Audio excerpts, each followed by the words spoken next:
And for the online community, good day, good evening, whatever time you actually are tuning in and participating with us. It's just nice to all be together. I know you've heard that a bunch this morning, but that's going to be a common sentiment here this morning because it's a little different today, isn't it?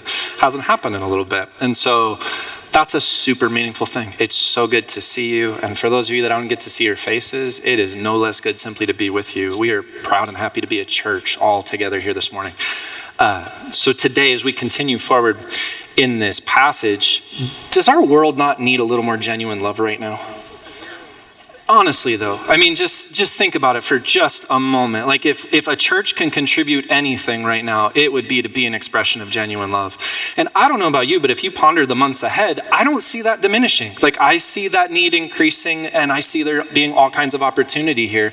And so friends, as we go to journey through some of this verse by verse, moment by moment, that's the point. Like this isn't just about let's unpack a verse and hopefully we learn a new thing and we walk away and that's great or whatever this is. This is us being the church going, man, using our voice, using our leadership, using our presence. There's an opportunity in front of all of us to be that powerful expression that is the church of Christ, right? Like not the denomination, like the church centered in Jesus Christ. All of us together here in a powerful way. And so may love be genuine. And I want to talk a little bit more about what that looks like as we look at verse 10 of Romans chapter 12. Here today. You know, by the time I have finished college, I majored in Bible and theology, and I didn't know anything when I first went to school, and so my whole goal was just like, I want to learn as much as I possibly can, and I want to know what everybody thinks. I want to know what the original language is saying. I want to figure all this out so that I can know for sure what, the right thing is, like every person who's ever attended a Bible school at any point in time ever does. Like that's what I wanted to do, and I was going to know everything, right? Like nobody'd ever understood things before. And that's what I wanted. And what you do when you walk through that is you start writing papers, and you start writing positional papers in theology, and you start writing Bible expositions in defense of a passage, and all this stuff that I know a lot of you are like, really? That sounds so boring. But that's what I did because I wanted to know and I wanted to figure that piece out, and I was excited about that. And so what it trained me though is by the time that I got out, I thought that the best way that you loved other people was to argue with them so that they would see what the truth really is, so that they would come to know. I really did. And I also thought that because you study these moments and you see this, that whatever that moral position that you now hold is, that it's your responsibility to tell other people those things. And it's your responsibility to make sure that everything lines up so that the Bible is followed, so that God's will is done as you perceive it. We should acknowledge there are 25,000 different denominations in the United States of America, which means there are 25,000 different moments where we perceive some things differently. And so we should also acknowledge that that's complicated, isn't it? But that's what I thought. So I got out of school and I was like, I want to lead and I want to do things and I'm going to help set things right. I know that's arrogant, but that's actually what I thought. And so I'd have these kind of conversations with people and I'd recognize, wait, they think differently, and I'm going to argue with them and I'm going to unpack this and see. And half people haven't been to Bible school. And so you start pulling out language and stuff and people's eyes roll to the back of their head. And in the end, they get exhausted from just arguing with you and they're like, okay, all right, I don't know what to do. Or they just walk out, but I'm loving them. That's what love is, right? I mean, that's what I told myself, if I'm really honest. It is. I was trying. It wasn't me even trying to be fake or insincere. I was just like, but this is what is. So I'm doing that. And I also felt like I was like the moral police a little bit. Even when I came to work here at Casas as the youth minister, there'd become moments as a youth pastor, I'd find out that maybe somebody who's a volunteer or something like that, or small group leader or whatever, had been struggling with something, or something would have happened, or some kind of moral moment in their life. And I'd look at that and be like, oh, I need to set that straight. That's the mentality that I'd have, and the reason why is because I need to be an expression of love, and I need to love them, so I need to tell them. So I'd sit down, and people would end up in my office, and I'd try to have this conversation where it's like, I know this is happening, and this isn't right, and so this needs to change, and I'm only saying this because I love you. Every parent's memorized that line at some point in time, right? I don't know that we're always accurate when we use it.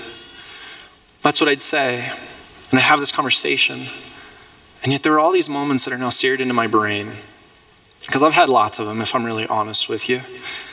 Where I'd be sitting there having this conversation that I geared up. Because this is what it means to love somebody. And I'd have the moment and I'd have the conversation. And it would end with them looking at me saying, I know that I've been struggling. I know that maybe I messed up, or I know that this isn't okay, but I have never felt, these are quotes, friends, I have never felt more unloved and more judged in my life. And oftentimes that person would get up and walk out of my office, and that was usually the last time that I ever saw them again. And I'd shrink back in my chair, And I think to myself, but I did the right thing because that's what it means to love them, right? But I was torn up inside because the reality is more often than not in some of those moments, it didn't feel like I loved anybody, if I'm really honest with you. It felt like I did the right thing, and it felt like I did what I'd been taught to do and what I was told to do, and I engaged in the thing that I was supposed to do, but something inside of me was just awry with that. And I found myself going, I don't know how to do this. I need to do this differently. You know, when you experience tension in your life on something, and you're like, this isn't working. It's not honest. Something's like there's discord in here. Eventually, what do? We go, let's try something different, right? I'm going to try something different. Why? Because I don't know how to love people, but I want to figure this out so that it's genuine and real. And so that which I know within me is that which is flowing out of me. I want that. So what do? So I, like we always do when we change, was like a pendulum on a clock, right? Not to the middle, but just way over here. And I swung way to the other side. And what happened to me at that point in time is I was like, I'm going to take a totally different approach here. I'm going to be gentle. And I am going to be a person who is non-judgmental. And people don't need to know what I think. People don't need me to be the moral police. I still kind of believe that most of the time, on a lot of different ways. But the truth was in that moment, I was like, so I'm just not going to say anything most of the time at all, unless I see some kind of horrible harm coming out of this to somebody else. You know what? God's God. Will let everybody do their thing. And who am I to interfere with that process, right? And so I just kind of stepped back. I was like, it's cool. Because this is what it means to love people, right? So I tried that, and I went to a class. I was in grad school at one point in time, and I had this moment where we're sitting in class, and we're doing a group project. There was a clear goal and a clear objective. Place that was written up on the board in front of us as we as a group all kind of flurried, a bunch of work and energy to try to accomplish this thing so that we could get a good grade and succeed. And as we're working on that particular project, I began to notice that the direction our group began to veer off in didn't meet any of the criteria that was actually up there on that board, and I saw it. And I immediately had this tension in me where I was like, don't be that guy. I did. I immediately had this tension in me that was like, don't be the guy in your office that's like blasting people with a bullhorn. Can you not right now? This isn't church. This is school. You're like just a student. Like, don't be that guy.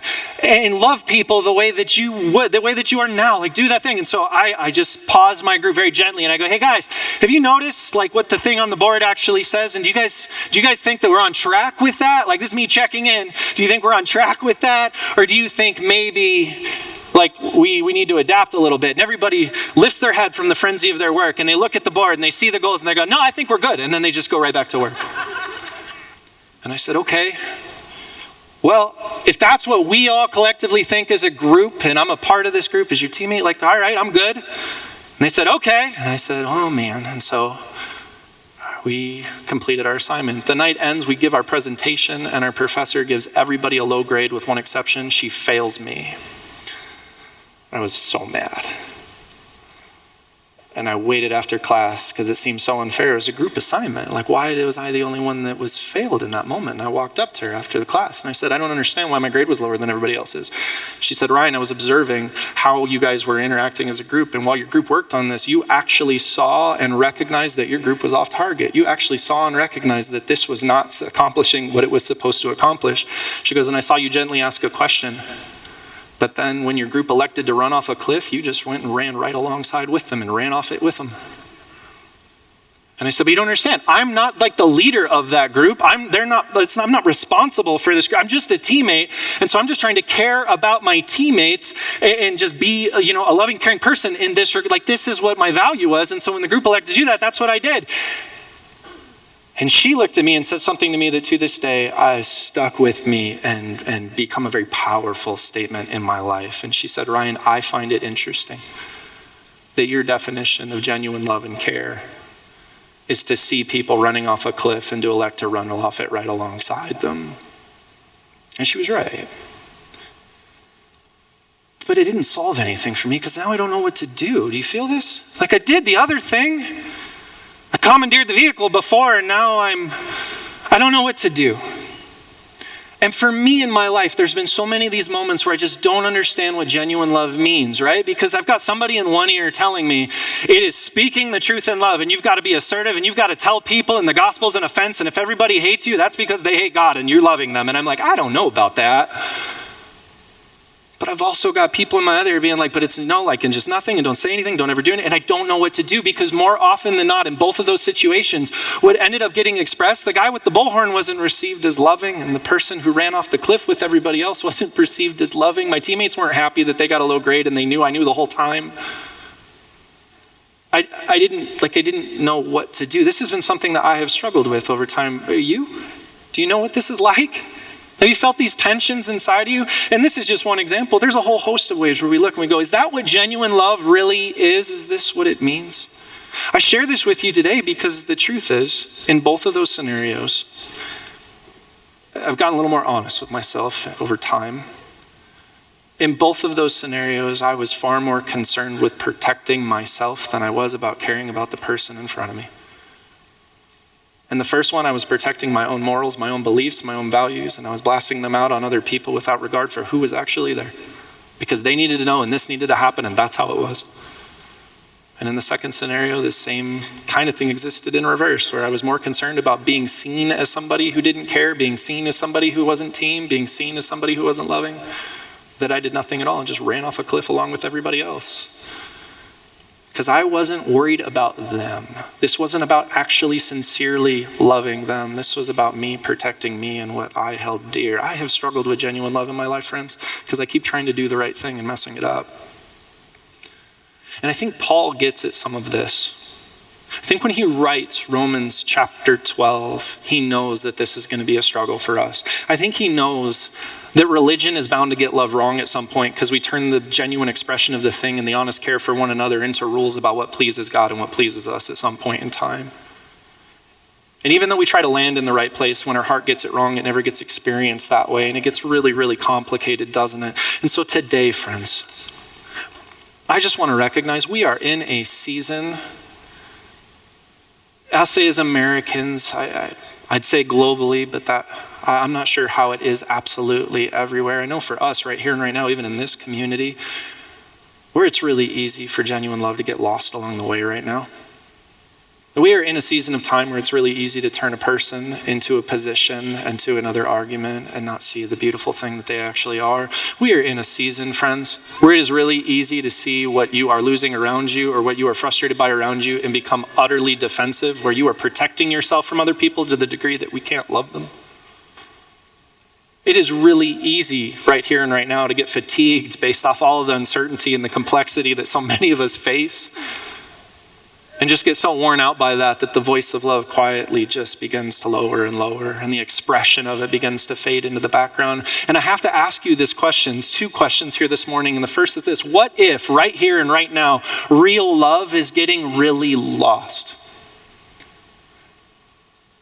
And because I asked that question, it's why I care so much about this second question, and it's this: and what if the church is supposed to point the way forward?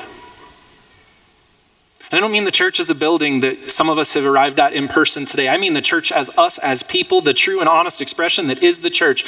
What if the church is actually supposed to point the way forward in love? What if it's core to who we really are? And if not we, then who?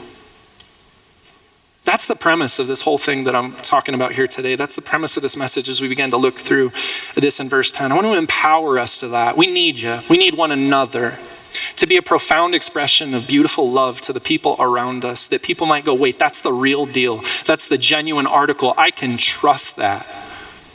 It wants good things for me, friends. We need that. We need one another. And so can we all rise to that occasion? Can we lead the way? As we journey through this verse this morning, I want to offer 3 challenges to each and every one of us here. 3 challenges that I just want to blatantly put in front of us to say, please step into this. Not just to be a better person. I don't really think I'm after that here this morning, but because it is a needed expression in our lives, in our friends' lives, in our families' lives, and in the world around us. And you powerfully get to carry it. That's in you. God so loves you already. You don't have to contend or compete for it. You hold it. What will we do with it? So let's get into the verse here this morning. Romans 9, chapter 10. Chapter 12, verse 10 says this: love one another with brotherly affection. Outdo one another in showing honor. Seems like a really simple, straightforward verse. I want to read it again. Love one another with brotherly affection. Outdo one another in showing honor. This brings me to the first challenge here this morning. Love in a way. I'm challenging you to love in a way that reminds people what real love is. Love in a way that reminds people what real love is. Look at how Paul starts that verse. Love one another. He's recalling what he just said in the verse before, but he uses a different word this time. He uses the word phileo, which is the word for brotherly love. But in verse 9, he did something really specific. And so we're going to miss part of what's happening in verse 10 if I don't go back and unpack a moment in verse 9. So let's do that for just a second here. In verse 9, when Paul says, let love be genuine, right? Which is like the bold text. If you're writing a paper, that's the thesis statement. All the other verses are actually about that statement. So when he says, let love be genuine, and starts rolling through the rest of the chapter, what he's saying there really, really matters. Miss it, you miss everything else. Let love be genuine. He uses the word agape when he says love there. This is the first time in the entire book of Romans, in one of the unique moments for Paul, when he actually takes the word agape and he uses it about human beings loving one another. See, this was a really common word. I don't think we always know this. If you grew up in the church, then you've heard the word agape and you're like, yeah, that's what love is and that's how this works. What you have to understand is that that word wasn't popular in Greek usage until the end of the 2nd century and the beginning of the 3rd century. Paul writes this in 50 AD. When he uses the word agape, this was an obscure word, a not commonly known word, a word pulled out of the recesses of some place, because he recognizes, I believe he recognizes that love has a lot of different forms that it can be used in the Greek. If you wanted to express that you were romantically loving somebody, you would use the word eros. If you wanted to express the kind of love you had for a family member or a friend or a brother, sister, you would use the word phileo. If you wanted to talk about the kind of love that came through empathy, a moment of empathy when you find yourself going like, oh, I get it and I care, storge. But when you wanted to talk about genuine love, it's like the early Christians knew that the depth of the way God loves us and the profound nature of what Christ offers us, it needs new vocabulary because we're going to put it in an old box. Right? We're going to put it in a container that's too small, that shrinks up a little too much. And it's so they grab a hold of this really obscure word, this small word, and they infuse it with meaning. And I wonder if it was so that when people heard this, they'd find themselves going, wait, what? Describe it for me. Tell me about it. I want to understand it so that they could unpack it to its breadth and its depth and its full potential so that people would know what this love was. And this word agape came to be understood as this is the unconditional love of God. This is the kind of love that pours out from a God who is perfect and needs nothing from us so he can freely love us unconditionally, ongoing, all like just in this powerful, beautiful way, and thereby chooses us and loves us through it.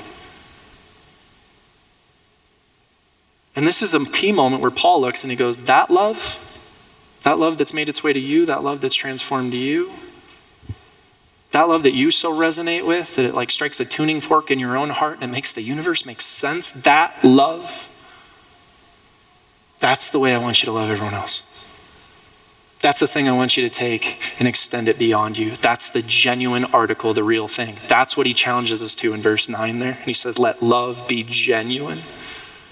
But that's complicated because he used a brand new word. Can you imagine in the 1st century? What would their question be? But what does that mean? And so what I love that he does here is he starts by pointing us not to here's what to do and here's how to do it, but let it be this genuine thing. Let it be something really real. And so he shows them this. Let love be genuine. Let it be actual agape. Let it be deeper than the thing that we commonly accept it for. I had a moment with my daughter a few years ago. She was 4 years old, my youngest. She's a talker. If you have one of those people in your house that when they're gone, you're like, why is everything so quiet and weird? That's my daughter, right? My youngest. And when she was 4 years old, she went through this phase where she liked or loved everything. And she wanted to tell you, like she was just making a list all day long, every day. So she'd walk up and go, Dad, I love my chair. I love my cup. I love this food. I love macaroni and cheese. Dad, I love my pillow. And at first I'd be like, that's awesome. My kid's just super happy all the time. Like, this is great. I love it. 3 weeks into that though, you start to be like, no, you don't. actually love everything. And then for me, because I was a parent who didn't understand like child development at all, found myself going, I need to set my 4-year-old straight about what the depth of love really is. And let's have a sit down philosophical conversation to do this. And so I did. I sat down with her and I'm like, so when you say that you love everything, love comes to mean absolutely nothing to a 4-year-old who just sits there and her eyes roll the back of her head and she's like, can I go? Can we be done? This is awful, you know? And I go through this whole long spiel where I'm using every piece of vocabulary and every piece of argument and persuasion thing that I have to talk to my 4-year-old. And it gets to the end, she goes, no, I don't think so. I love this and I love that. And that was the end of that moment. I recognize I've lost this. Like this was a failed endeavor from the get-go. I don't know why I did this in the first place. And so in just like a conceding type of moment where I was just like, look, I'm sorry that I did this. I look at her and go, look, just know this. For me, there's a lot of things in this world that I really, really like. But love is something really special to me. Love is the kind of thing that I want to show other people when they know I don't need anything from them. And it's not about what they do for me. I just want them to know how amazing they are. And it's not even about whether it's fun or good or bad. Like I want them to know because I care. And then all of a sudden my daughter for the first time gets quiet and she has this puzzled look on her face. And then she goes, oh, like the way you love mommy and me and Felicity, which is her sister's name. And then she rolls her eyes, like hard, dramatic eye roll at me. And she goes, I know, nothing we could ever do would make you love us any less. And I just sat there going like, don't touch it, right? She got it. I looked at her and I said, yes. Like that. Friends, sometimes in our lives, right? Sometimes here, love is going to get a little lost around us. And when it does, we can all have arguments and discussions and all kinds of things about here's what it means and here's what it should look like and here's what's been lost and here's what needs to happen. But I think if people are going to understand, especially here and now, what real agape love really looks like, it will be because we love them in a way that really reminded them of what it is. Not a semantic conversation with a 4-year-old, but in the end where she goes like that, and you go like that, like that. Let that be what our lives are about here in this season. Friends, I want you to think for just a moment, who is there in your life? And just as a step, start with someone you really care about already, that you know there's genuine love there for. Start with someone there. Who is there in your real life that needs a reminder of what real love looks like? Right now. Right here and right now in this season of life. What could you do this week to be a genuine expression of that love to them? I mean, that's a big deal. If we all did that, that'd go a long ways, wouldn't it? Who's that person? What's the thing you could do even this week to be a genuine expression of that love to them, that it might remind them of the real thing, that they might be encouraged to give it away too, that the church might grow and be vibrant and beautiful. And that brings me to the second thing here. And it's this. Here's the second challenge for this morning, and it's this. Love someone like you're connected to them. Love someone like you are connected to them. Now that might sound a little weird, right? I'm not actually saying like go tie yourself up to somebody. That's not going to be felt like love. That'll get real weird real fast. But there's something here, and I want to unpack it for a moment. Let's go back to the passage and recap this, right? So Paul so wants us to be an expression of love that he uses a brand new word that most people would be very unfamiliar with. And he starts filling it with meaning. I want you to see the depth of this. I want you to understand it. I want you to come to know it. Right? This is what it looks like. Spends the rest of the chapter starting to detail this out. And so knowing that we'd probably look and go, well, what does that look like? Or what does that mean? Instead of starting with some crazy action of like, go out and do this crazy thing, he actually says, he starts with a place of deep familiarity for each and every person, something they would have already known. And he says, love one another, what? With brotherly affection. He uses the word Philadelphia there, Greek word Philadelphia, which means brotherly love. That's why Philadelphia is called the city of brotherly love. It's a Greek word. And I think Paul does this to remind us about a powerful kind of love that we already know. So instead of us just getting philosophical and trying to argue about something, he's like, center in on that beautiful thing. You already know how to do this. You already know what it looks like. You know where it is. I mean, think about the way you love your family. And if that's really complicated for you, or you have a different, story, it's hard to even say that you love family. Think about the way you love your closest friend. right? But somebody near and dear to you. I want you to think about that for just a moment. You see, we don't love our family because our family is easy to love, right? Some of you are nodding your head so hard you're going to hurt your neck, right? We don't love our family simply because our family is always easy to love. We love our family because there's something deep there that connects us together. We love our family because we grew up and together, we formed ourselves together in our lives. We love our family because there's a deep bond that comes from some of these experiences. And we love our family because in some weird way, we know that these are our people. Like it good or bad, wrong or right, even when we struggle to talk with them sometimes, they're still the people we go back to. They're still the people we show up for. Or maybe for you, it's a really close friend. See, genuine close friendships are the same. They become forged over time, and suddenly these feelings and emotions and experiences all begin to stack where there's this stuff that just connects you. They're the people who can hurt you really bad and make you so frustrated, but they're also the people you'll show up for in a moment's notice because you love them. It's deeper than our circumstances and it's deeper than our complexities, isn't it? That love comes from a deep place of connection.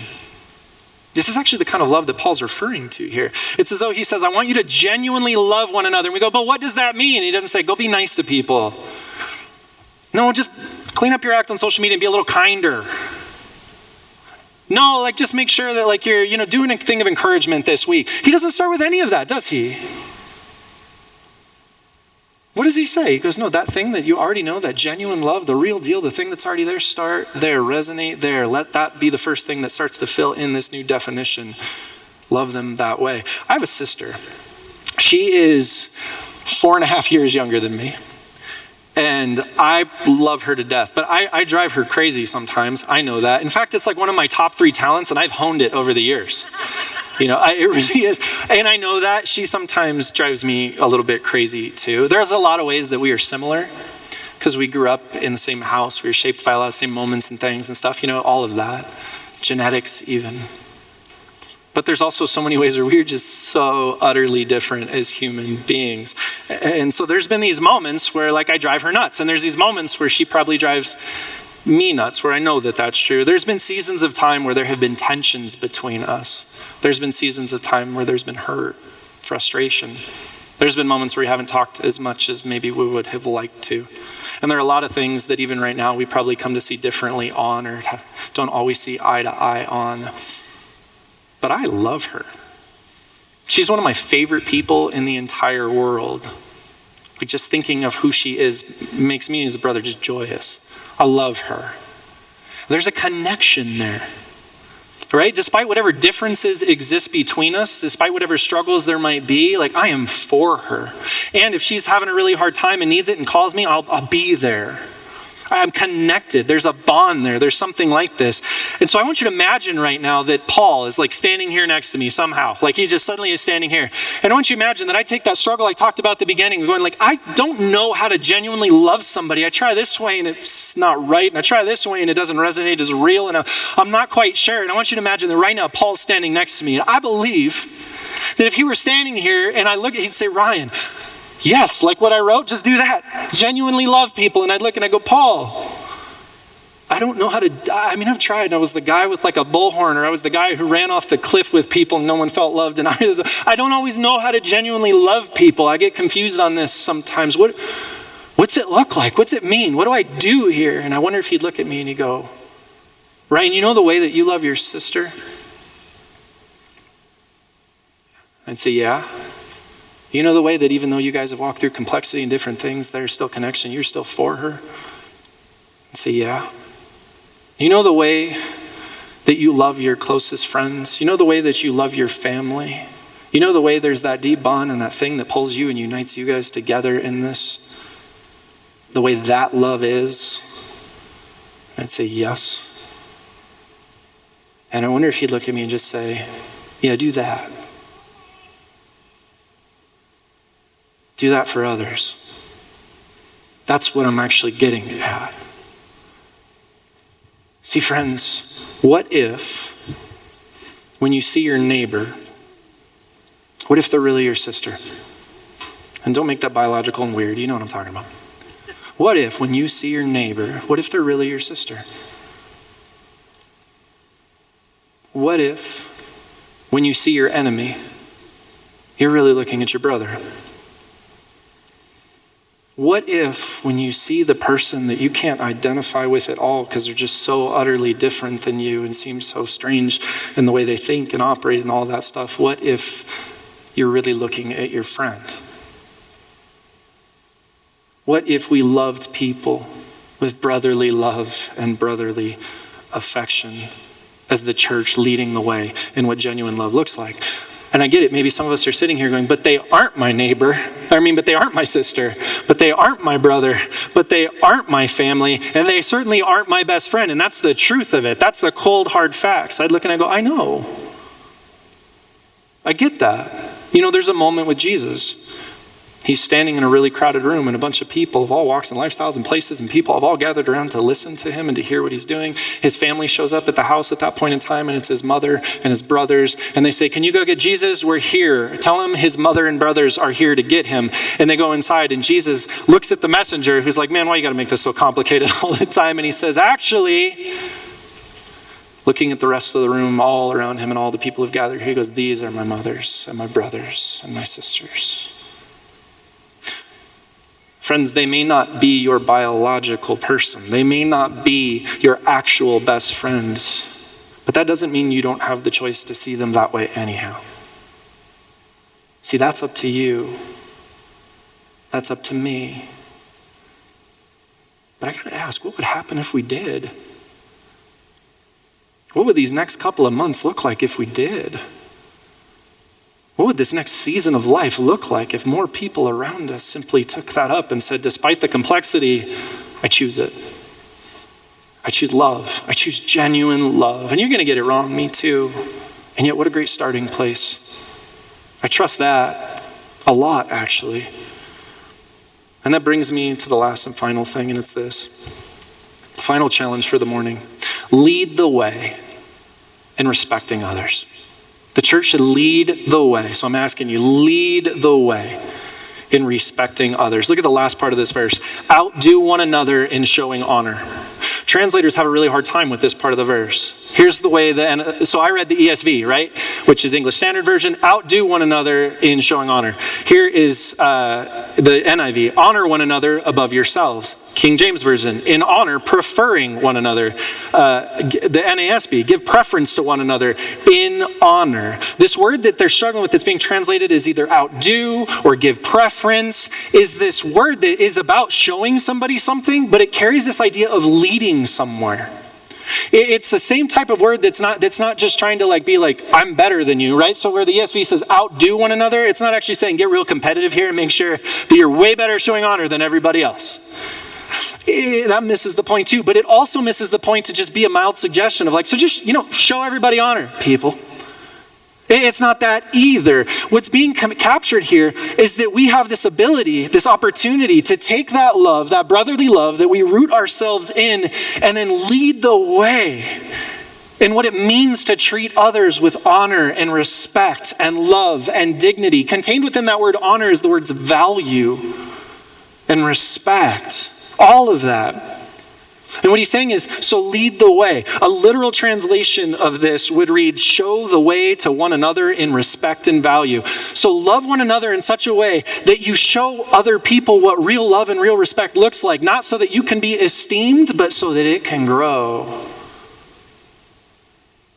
Ask me what voice the church, what voice we as believers should be having in our current culture, in our lives, in our friendships, in our families at this point. It would be ones of honor and respect, where we hold the love and value of other people in a significant way, and we live that out as a way to remind people this is the genuine article. This is what real love really looks like. Like the stories I told you at the beginning of this message. I look back on the different moments in my life where I tried to genuinely love somebody and I tried to do the right thing and ended up doing what I thought was right without genuine love being a part of it. I look back at the pendulum swing that I've been on in my life at different times where I tried this way and I tried that way and all the time just trying to do what's right. And I wonder if I could go back or if I could move forward. knowing what genuine love is, if I just started from a place of, you know what, regardless of all the voices and things around me, I'm going to treat this person as a human being with love, dignity, and respect. Not about what I need to protect myself from them, but about the beautiful things that I want for them and that I care genuinely about them. And what if I just let that sit in the chair? That have the conversation. You know, there's times where I'd probably have a difficult conversation because a hard conversation might have needed to be had. But it would have been guided by genuine love in a different way. And there would have been times where I might find myself quiet, simply recognizing that the best way to love this person is to be a shoulder to lean on and a person to walk alongside for that particular moment in that particular season. I'm not sure. I don't know what the right thing is. What I know is that if I center myself here, seeing people this way and choosing to express it around me, that I'm starting from the right place and I can trust God to move and shape me for the rest. It's a beautiful thing, friends. What would happen if we took that up as a church, as individuals, as people, and we simply walked that forward in this complicated and interesting season of life that we find ourselves in? I think it'd be beautiful. And I think that beautiful thing is already in you. It just needs to find a way to make its way outside. Let's pray. God, we come before you today, and we thank you that you love us. We thank you that we don't have to contend or compete or vie for it, Lord. It's there.